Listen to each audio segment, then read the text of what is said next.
پاک رمضان اور غیر رمضان میں کبھی بھی 8 رکعت تہجد کی چھٹی نہیں کیا کرتے تھے، لاغا نہیں کرتے، ہمیشہ 8 رکعت پڑھتے تھے تہجد۔ پھر ہماری نماز اور اللہ کے نبی کی نماز کوئی نسبت ہی نہیں ہے، کوئی مناسبت ہی نہیں ہے، کوئی مقابلہ ہی نہیں ہے۔ نبی پاک کی نماز کیسے ہوتی تھی؟ آقا علیہ السلام کھڑے کھڑے کھڑے کھڑے پاؤں سوج جائے، اتنا لمبا کھڑے ہوتے تھے کہ پاؤں سوج جائے۔ ہم تراویح پڑھتے ہیں، مولی صاحب ذرا لمبا کریں نا تراویح، مولی نہیں پڑھنا اور مولی صاحب چھے چھے مکایا کرو، تکائی چھڑ دے اس میں۔ ادھر اللہ کے نبی کی تراویح کیا تھی؟ اللہ کے نبی نے زندگی میں صرف 3 دن تراویح پڑھی ہے جماعت کے ساتھ، ورنہ اکیلے پڑھا کرتے۔ اور اکیلے کیوں پڑھتے تھے؟ اگر جماعت سے پڑھتے ہمیشہ، آپ نے فرمایا مجھے ڈر ہے تمہارے پر فرض نہ ہو جائے، فرض نماز مشکل ہے تو تراویح کہاں سے پڑھتے تھے مسلمان؟ تو نبی پاک نے 3 دن تراویح پڑھی۔ تراویح کیسے پڑھی؟ 3 دن۔ آپ 23ویں رات کو مسجد میں تشریف لائے عشاء کے بعد، صحابہ بیٹھے تھے، آپ نے انہیں تراویح پڑھائی۔ رات کا 1/3 حصہ، 1/3 1/3 حصہ نبی پاک نے انہیں نماز تراویح پڑھائی۔ ہماری کتنی دیر میں ہو جاتی ہے؟ گھنٹے میں؟ بڑا کوئی لمبا کرے تو 1.25 گھنٹہ کے بعد۔ وہاں رات کے 3 حصے کریں تو 1 حصہ آپ نے تراویح پڑھائی۔ پھر 25ویں کو نبی پاک پھر تشریف لائے، اب نبی پاک نے آدھی رات تراویح پڑھی، آدھی رات مسلسل تراویح پڑھی۔ پھر 27ویں رات کو آپ پھر تشریف لائے، اور اب صحابہ کہتے ہیں ساری رات نبی پاک نے تراویح پڑھی، حتی خشین الفلاح، ہمیں ڈر ہونے لگا کہ کہیں ہماری سحری نہ جاتی رہے۔ بہت مشکل سے ہم تراویح پڑھ کے فارغ ہوئے تو جلدی جا کے کچھ کھایا پیا، سحری کی، ساری رات تراویح پڑھا۔ 29ویں کو نبی پاک نہیں آئے، صحابہ نے باہر رات دیر تک انتظار کیا، پھر صحابہ نے اپنی اپنی نماز پڑھی اور گھر چلے گئے۔ نبی پاک اپنے حجرہ مبارک سے باہر نہیں آئے۔ صحابہ نے پوچھا تو عرض کیا اس لیے نہیں آیا کہ اگر میں آتا تو مجھے ڈر تھا کہ کہیں تراویح فرض نہ ہو۔ یہ اللہ کے نبی کی نماز، اور ہماری نماز تو ہمیں پتہ ہے۔ تو نبی پاک علیہ السلام کا خاص عمل ہوتا تھا کہ رمضان میں جناب رسول اللہ صلی اللہ علیہ وسلم بہت لمبی عبادت کیا کرتے تھے، لمبی تراویح پڑھا کرتے تھے۔ امام اعظم امام ابو حنیفہ جن کی ہم تقلید کرتے ہیں، امام صاحب رحمہ اللہ بھی قرآن پاک بہت پڑھتے ہیں، اور رمضان میں تو کوئی کافی پڑھتے ہیں۔ امام صاحب رحمہ اللہ رمضان میں 1 قرآن دن میں ختم کرتے تھے، 1 قرآن رات میں ختم کرتے تھے۔ 30 دن ہو تو کتنے قرآن ہو گئے؟ بولتے نہیں، کہتے سمجھ نہیں مل 60 قرآن ہو گئے، اور 1 قرآن تراویح میں تو 61 قرآن امام صاحب مکمل کیا۔ ایک چبوترا بنایا ہوا تھا امام صاحب نے، امام صاحب اس میں کھڑے ہو کے نماز پڑھتے تھے۔ آخری عمر میں اپنے بیٹے کو بلا کے حماد کو وصیت کی کہ بیٹا زندگی میں گناہ نہ کرنا، اور دیکھو یہ جو چبوترا ہے نا، اس میں تو گناہ کا تصور بھی نہ کرنا۔ اس چبوترے میں میں نے 55,000 قرآن مکمل کیے۔ 55,000 کہنا آسان ہے، کرنا بڑا مشکل ہے۔ 55,000 قرآن اس چبوترے میں نے مکمل کیے، اس لیے اس میں تو گناہ کا تصور بھی نہ کرنا۔ تو اللہ کے رسول صلی اللہ علیہ وسلم کی سنت تھی رمضان میں آپ تہجد، تراویح میں اور اس کے علاوہ قرآن پاک بہت پڑھا کرتے تھے۔ نمازوں میں بھی قرآن کا اہتمام، اس کے علاوہ بھی قرآن کے پڑھنے کا اہتمام۔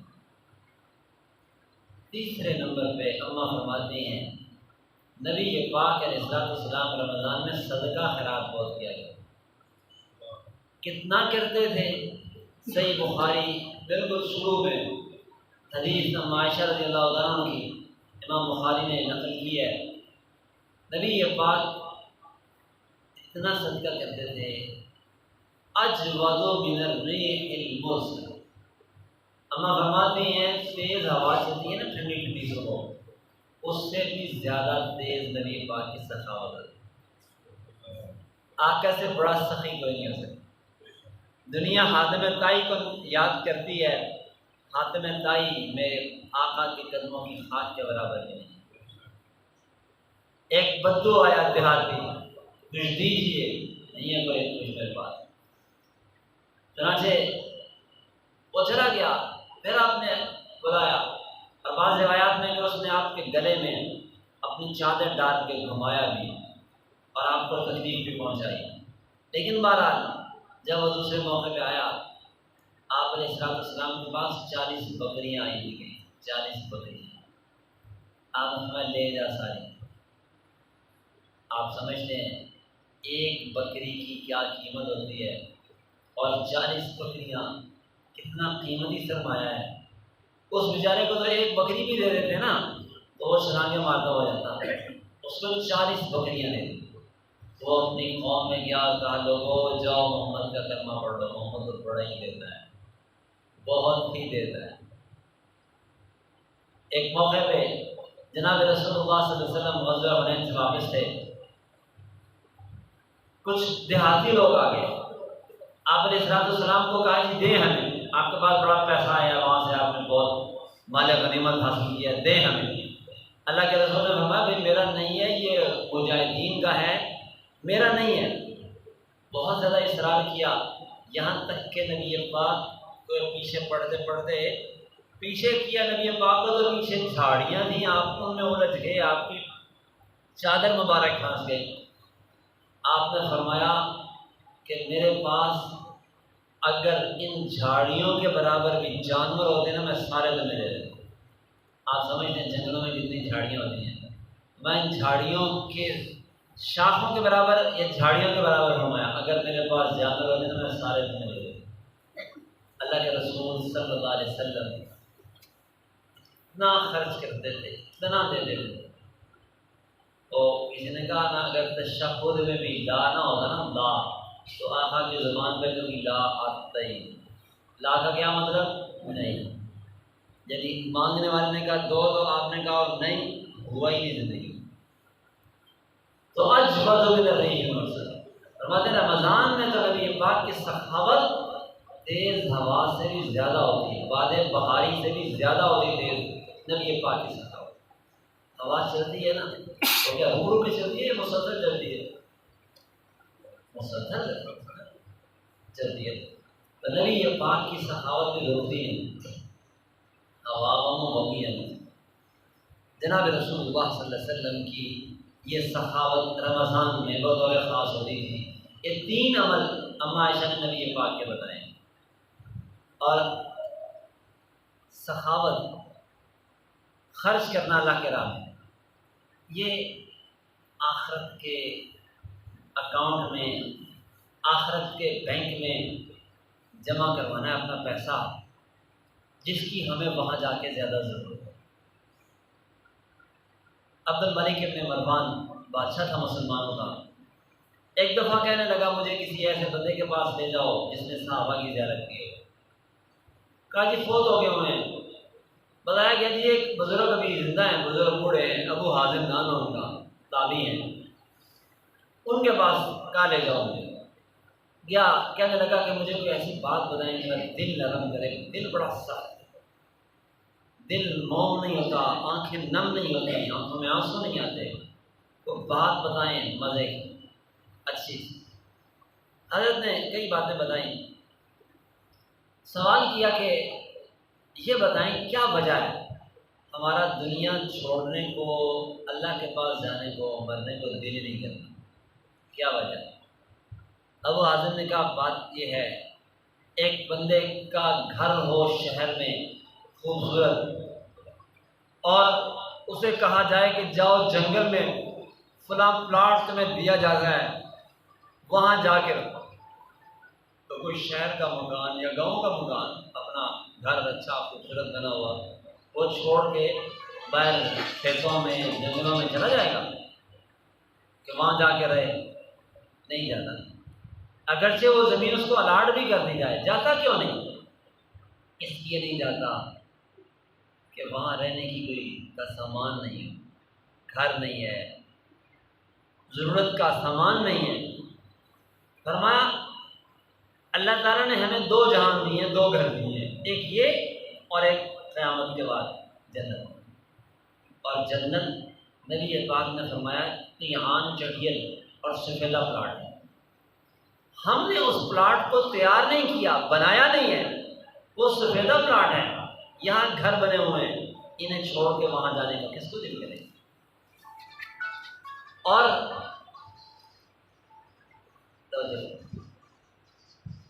بات یہ ہے کہ جب دل دنیا میں کھپا ہوا ہوتا ہے تو پھر اس دل کو اس دنیا سے نکالنا بڑا مشکل ہوتا ہے۔ اللہ اکبر۔ وہ خواجہ فرید الدین اتار ادھر کا کام کرتے تھے، خوشبو کا کام کرتے تھے۔ ایک مانگنے والا آیا، کہا اللہ کے نام پہ کچھ دے دے، مصروف سے پیسے گننے میں، دھیان ہی نہیں کیا۔ اس نے 2-3 دفعہ مانگا تو جب دل کو توجہ نہیں کی تو اس نے جھلا کے کہا تیری جان ان نوٹوں سے کیسے نکلے گی؟ تیری جان ان پیسوں سے کیسے نکلے گی؟ تو انہوں نے جب اس کی بات سنی تو کہا جیسے تیری نکلے گی۔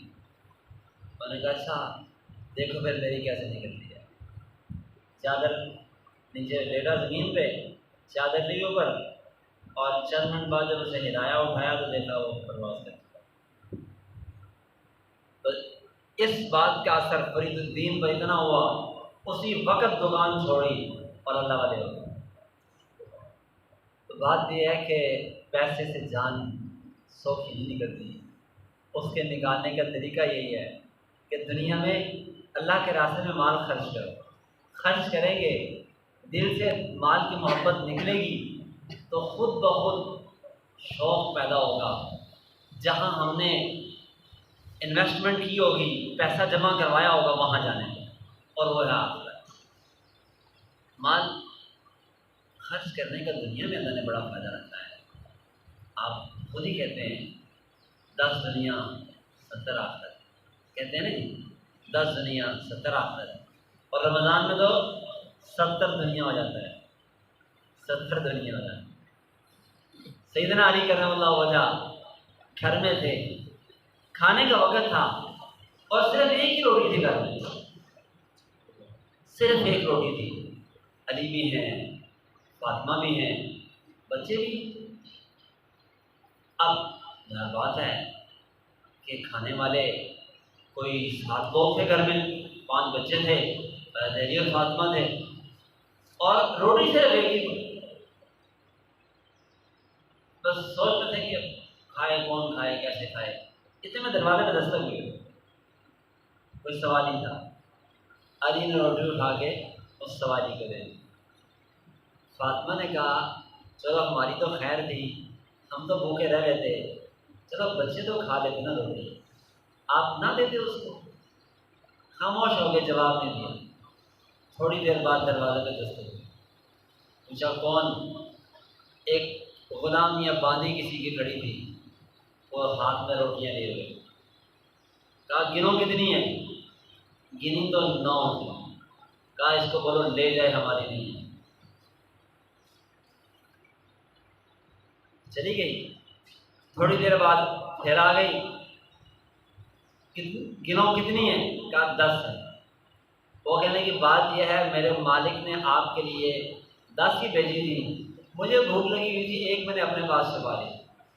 تو اب جب میں واپس گئی تو اب ظاہر ہے مالک نے پوچھا کہ دے آئی ہو، تو پھر مجھے شرم آئی کہ میں کیا کہوں، تو اس لیے میں نے وہ اپنی روٹی بھی واپس رکھی اور لا کے آ گئی۔ علی کہنے لگے میں نے جب دی تھی نا تو اسی لیے دی تھی، ایک روٹی ہے، گزارا نہیں چلے گا، چلو خدا کے ساتھ سودا کر لیتے ہیں، خدا کو دیتے ہیں، خدا 10 کر کے دیتے ہیں۔ یہ کیا تھا؟ یہ ان لوگوں کا یقین۔ اور پھر ضرورت مند کی ضرورت اس کے گھر جا کے پورا کرنا، اس کا خیال کرنا، یہ جذبات کرنا۔ حضرت علی، حضرت عثمان بن عفان، ایک دن ایک سوال ہی آ گیا، کچھ مانگا، دے دیا۔ دینے کے بعد گھر آ کے بڑے پریشان تھے۔ بیوی نے پوچھا خیر ہے، پریشان بہت نظر آ رہے ہیں۔ کہا بات یہ ہے، اس نے کہا کہ بڑے پریشان نظر آ رہے ہیں، شاید دے کے پچھتا رہے ہیں، اگر اتنا ہی پچھتاوا تھا تو نہ دے دیں۔ کہا نہیں، بات یہ نہیں ہے، پریشانی اس بات کی ہے کہ اس کو میرے دروازے پہ کیوں آنا پڑا، میں کیوں اس کے دروازے پہ نہ گیا اور جا کے اس کی ضرورت پوری کی۔ ایک دن حضرت عثمان گھر میں تھے، نبی پاک صلی اللہ علیہ وسلم نے غالباً یا کسی صحابی نے کسی بندے کو حضرت عثمان کے پاس بھیجا، جاؤ عثمان کے پاس جاؤ، تمہاری ضرورت پوری کرے گا۔ اس نے آ کے دستک دی دروازے پہ، تو اندر بحث ہو رہی تھی۔ ایک بات بحث اس بات پہ ہو رہی تھی کہ یہ بیوی کو کہہ رہے تھے رات تو نے دیے کی بتی اونچی رکھ دی۔ آپ بھی سمجھتے ہیں پرانے دور میں گھروں میں دیوے ہوتے تھے، تو دیوے کی بتی جتنی اونچی ہوتی تھی تیل بھی اتنا زیادہ خرچ ہوتا تھا۔ اونچی ہوتی تھی، آگ زیادہ لگتی تھی، روشنی زیادہ ہوتی تھی تو تیل زیادہ لگ جاتا تھا۔ تو بحث ہو رہی ہے، رات تو نے دیے کی بتی اونچی کر دی، تیل زیادہ خرچ ہو گیا۔ اس بات پہ بحث ہے، وہ جو تیل خرچ ہوا ہوگا کتنے کا ہوگا، کتنی مالیت کا ہوگا جو زیادہ خرچ ہو گیا ہوگا۔ اللہ اکبر۔ باہر بندہ کھڑا ہے، دستک دیکھے، اور وہ اندر سے بحث سن رہا ہے، کیوں اونچی رکھی ہے، اتنا تیل کیوں ضائع کیا ہے، اتنا کیوں نقصان کیا ہے۔ دیوے تیل دے ہوتے لڑتے پہ نہیں، بحث کر رہے ہیں، مجھے کیا دیں گے بچارے۔ وہ ادھر سے واپس آئے، عثمان باہر نکلے، دیکھا کوئی بندہ نہیں، وہ ایک بندہ واپس جا رہا ہے کوئی دوسری طرف، آواز نہیں۔ بھائی تم نے دروازہ کھٹکایا تھا؟ جی میں کھٹکایا۔ خیر تھی؟ آ گیا واپس، جی خیر ہی تھی، بتاؤ تو صحیح۔ کہا جی وہ انہوں نے بھیجا تھا مجھے آپ کے پاس، پھر واپس کیوں جا رہے ہو؟ وہ جی میں نے دروازہ کھٹکایا تو اندر سے بحث ہو رہا تھا کہ دیوے کی بتی اسی کیوں کرنی۔ حضرت عثمان رضی اللہ عنہ ٹھہر گئے، اندر گئے اور اشرفیوں کا پورا تھیلا اٹھا کے لا کے اس کو دے دیا۔ وہ جو دیے کا تیل جلا ہوگا نا، وہ ایک اشرفی کے بھی شاید چوتھے یا 10ویں حصے کا ہو، لیکن اب اس کو پورا تھیلا لا کر دے رہے ہیں۔ وہ کبھی تھیلا دیکھے، کبھی عثمان کا چہرہ دیکھے۔ عثمان نے فرمایا بھائی بات یہ ہے، وہ جس دیے پہ ہم بحث کر رہے تھے گھر میں، اس کا حساب دینا تھا، اس کا حساب نہیں دینا، اس کا اللہ کو حساب دینا ہے ہم نے، اور وہ اپنی ذات پہ خرچ کیا ہے، یہ خدا کے راستے میں خرچ کیا ہے۔ اسی اپنی ذات پہ خرچ کرنا والے کبھی نہیں سوچتے، جب رابطے کا لوڈ پیدا کرتے تھے 100 باری سوچ لیں گے، سوچ لیں بول دیں گے 100 باری سوچ لیں یاد ہے قاری صاحب نے آج مسیح کے فلانے کام کی لوڑ تھے، کیوں دیا کر دیا تے کنے دیا تے کیوں دیا، مدرسے کو ضرورت ہے میں دوں یا نہ دوں، 100 بار سوچ لیں۔ وہ لوگ فرق کیا تھا ہمارے اور ان میں، وہ دیتے ہوئے سوچ، اللہ کے راستے میں دیتے ہوئے نہیں سوچتے تھے، اپنے اوپر خرچ کرتے ہوئے سوچتے ہیں۔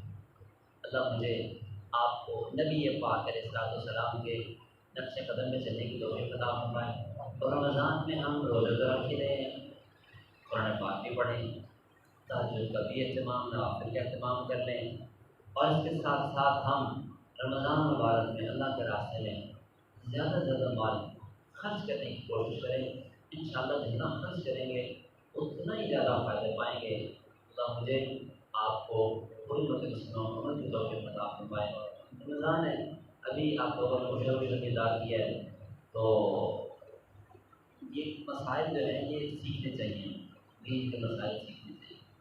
اب ایک مستقل کتاب چھپ چکی ہے اسلامی طریقہ زراعت کاشتکاری کے مسائل. تو کسٹمر نے کہہ رہے تھے کوئی ان کو روشن کے مسئلے بتائیں. اب ظاہر ہے وہ تو لمبے چوڑے مسائل ہیں تو یا تو پھر اس وقت مستقل اس کی تشریح کریں گے تو اچھا ہے. میں آپ کو مشورہ دوں گا جو کتاب ہے اسلامی طریقہ زراعت وہ ہم قاری صاحب سے پڑھیں کتاب منگوالیں اور اس میں کاشتکاری کے کھیتی باڑی کے سارے مسئلے بہترین کتاب. دیکھیں جب ہم دین سمجھتے نہیں اور اپنی طرف سے عمل کرتے ہیں تو عام طور پہ کاروبار میں لین دین میں ہم صرف گنہگار ہی ہوتے حرام خور بن جاتے ہیں. بہت سے کام ایسے کر لیتے ہیں کہ جس کی وجہ سے ہماری روزی حرام ہو جاتی ہے.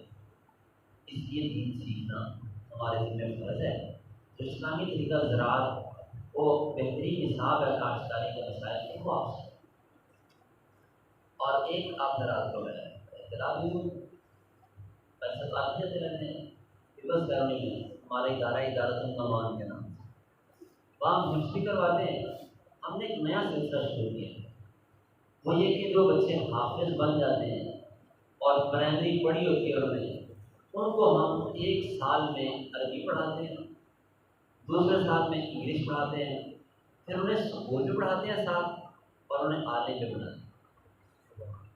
ابھی جو بچے ہمارے پاس عربی پڑھی جنہوں نے وہ بچے چھوٹے بچے آئے تھے مدرسے میں ان بچوں کو عربی کا پتہ بھی نہیں تھا. عربی ہوتی کیا ہے قرآن پاک کے علاوہ انہوں نے عربی کو بولی پڑھی نہیں سنی نہیں. ایک سال میں وہ بچے اپنے استادوں کے ساتھ ہر ایک کے ساتھ مکمل عربی بولتے ہیں مکمل عربی اور ایسے روانی کے ساتھ آسانی کے ساتھ فر عربی بولتے ہیں. انہیں کچھ مزہ آتا ہے حیرانی ہوتی ہے. اور اب دوسرے سال میں وہ بچے انگلش پڑھیں گے ایسے انگلش میں ماہر ہو جائیں گے بہترین انگلش بولنا پڑھنا لکھنا سب انہیں آ جائے. ابھی اس سال میں بچے ہم کو عربی بھی عربی بولنا بھی آ گئی لکھنا بھی پڑھنا بھی سب عربی میں مضمون نگاری آ گئی لیکن پھر اس کے بعد یہ میٹرک کریں گے پھر آگے بھی سلسلہ چلے گا اور اسکول کا بھی اور اس کے ساتھ ساتھ مدرسے کا بھی. تو آپ اپنے بچے وہاں بھیجیں اور جو بچے حافظ بن چکے ہیں اور حافظ نہ ہو پھر بھی بچہ اگر ذہین ہو اچھا تو وہ بھی چل سکتے ہیں. حافظ نہ ہو ذہین ہو اچھا ذی استعداد ہو تو وہ بھی چل سکتے. آپ ادارت النمان کی یہ جو سلسلہ ہے اس میں اس سے فائدہ اٹھائیں اپنے بچوں کو بھیجیں وہاں پہ عالم بنائیں تاکہ وہ ہمارے لیے ذخیرہ آخرت ہو.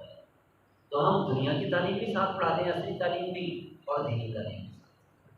باقی یہ ہے کہ آپ حضرات اسر سے اور سلطانے سے اور دیگر اموال سے ادارے کی خدمت الحمد للہ.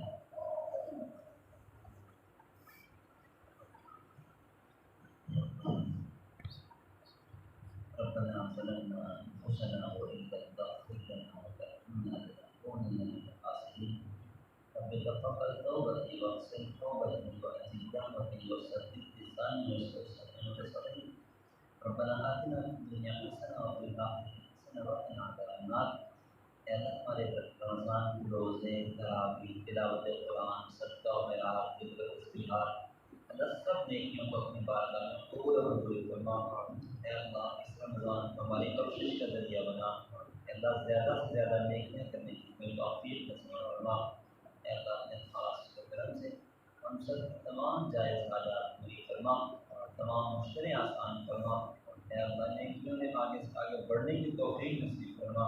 ربنا تقبل منا انك انت السميع العليم وتب علينا يا مولانا انك انت التواب الرحيم. صلى الله تعالى على خير خلقه محمد وعلى اله وصحبه اجمعين برحمتك يا